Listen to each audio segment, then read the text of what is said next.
기자의 반경 300m 안에는 다른 택시들도 있었지만 블루 택시가 배정됐는데요.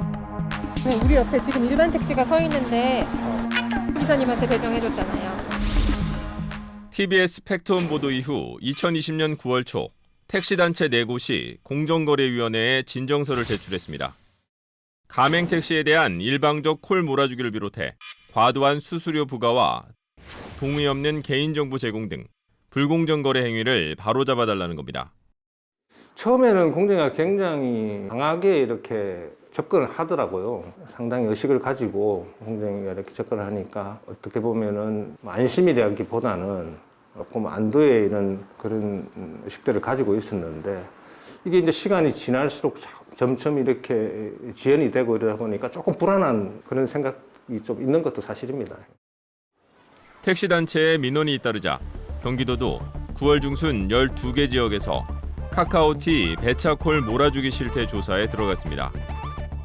카카오 블루택시 운행 이후 평균 29.9%, 최고 48.7%까지 다른 택시의 콜이 줄면서 배차 몰아주기가 확인돼 11월 초 경기도도 콜 배차 몰아주기 조사 촉구 공문을 공정위에 보냈습니다.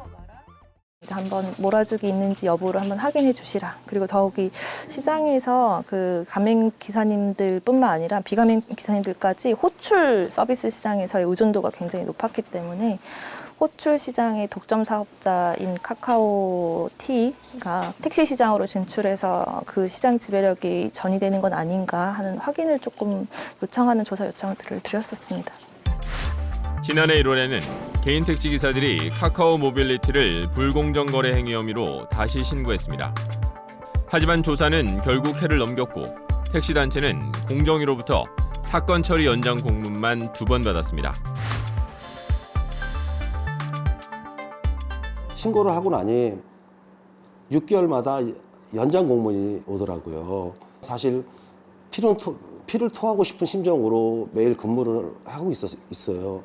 근데 이걸 왜 이렇게 길게 갈까?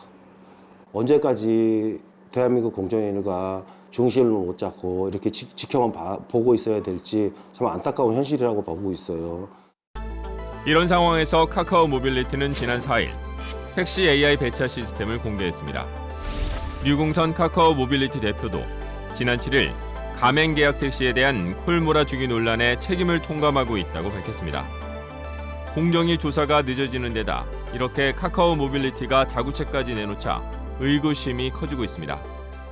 처분의 힘을 빼는 쪽으로 미리 움직이고 있다 이렇게 볼 여지도 있을 것 같고요. 실제로 이제 공정위 처분서를 보면은 제일 낮은 게 경고 처분이 되는데 경고 처분에 주로 많이 등장하는 표현이 이미 문제를 다 스스로 해결했다 혹은 고쳤다 시정했다는 표현이 많이 나옵니다. 네, 그래서 기업 입장에서는 근데 이제 그게 꼭 이 사건에서 뭐 어떤 사인이 있었다기보다 그렇게 처리된다는 걸 당연히 알고 있을 거거든요. 그렇기 때문에 뭐 그런 쪽으로 우리가 해결하는 게 낫겠다라고 경영 판단을 했다면 뭐 공정위 처분의 힘을 빼는 쪽으로 미리 우리가 좀 문제를 풀어야겠다라고 결정했을 수도 있겠죠. 네.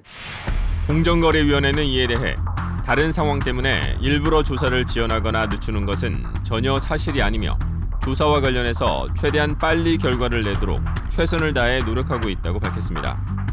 이와 함께 애초 3월 말이면 중간 결과가 나온다는 것은 아니며 조사 결과 발표 시기를 예상하는 것도 어렵다고 덧붙였습니다. 공정위의 해명에도 콜 몰아주기라는 시장 교란 행위에 대한 정확하고 빠른 조사를 촉구하는 목소리가 이어지고 있습니다.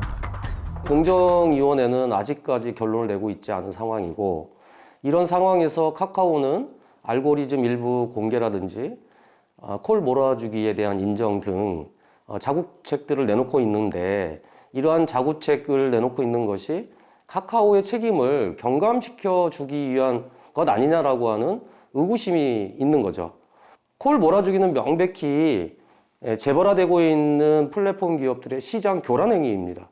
이런 시장 교란 행위를 공정거래위원회가 조사와 결론을 신속하게 내고 있지 않다고 하는 문제에 있어서 공정위를 질책하지 않을 수 없는 상황입니다.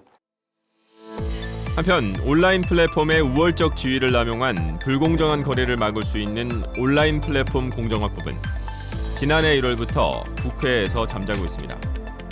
TBS 이용철입니다.